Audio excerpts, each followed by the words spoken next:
Զրուցում են քաղաքագետ Էդգար Ղազարյանի հետ։ Նիկոլ Փաշինյանը եւ վերջին օրերին եւ իհարկե իր կառավարման ընթացքում տարիներ շարունակ անընդհատ ասում է Թալանը հետ բերելու մասին, հիմա էլ բրաբուսները հետ բերելու մասին է ասում։ Կխնդրեմ մեկնաբանեք, թե այդ հետ բերած այս տարիների ընթացքում ինչ է լինում, որ մենք պետական բյուջեի աճի մասով չենք տեսնում եւ միայն ավելացնում ենք պետական պարտքը։ Նիկոլ Փաշինյանը իր ոչ մի խոստում չի կատարել, այդտեղում չի կատարել այն խոստումը, որ իր ասելով տարիների ընթացքում մարդկանց թալանել են, պետությանը թալանել են եւ ինքը իշխանությանը գալի այդ անարդարությունը վերացնելու, այդ թալանը հետ բերելու համար։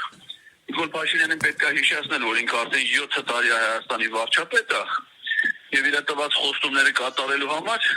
7 տարին շատ մեծ ժամանակ էր այդ խնդիրները լուծելու համար։ Իսկ ինքը ոչ միայն չի կարողացել իր խոստումները կատարել, այլ դարձել է հայ ժողովրդի պատմության ամենամեծ թալանչին։ Ավելի մեծ վնաս, ավելի մեծ թալան մեր պետությանը եւ մեր ժողովրդին, քան որ արել է Նիկոլ Փաշինյանը, պատմության մեջ գոյություն չունի։ Նա թալանել ու կեղեքել է ոչ միայն մեր անցյալը, մեր հաղթանակները, մեր ձեռքբերումները։ Նա հիմա էլ այսօր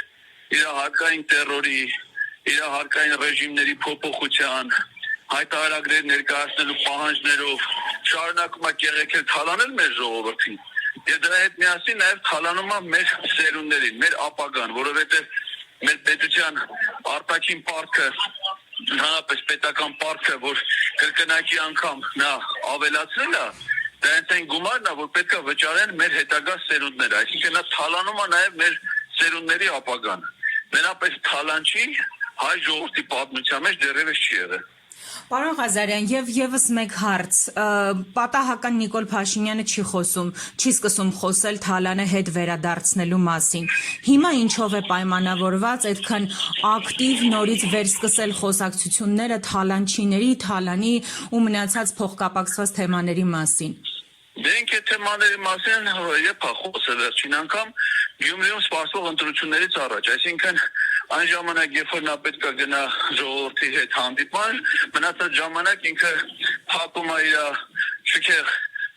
դղյակներում, համառանոցներում, աշխատասենյակներում, չի շփվում մարդկանց հետ, հետո գալիս է, երբ որ ընտրությունների ժամանակ պետք է նորից խափի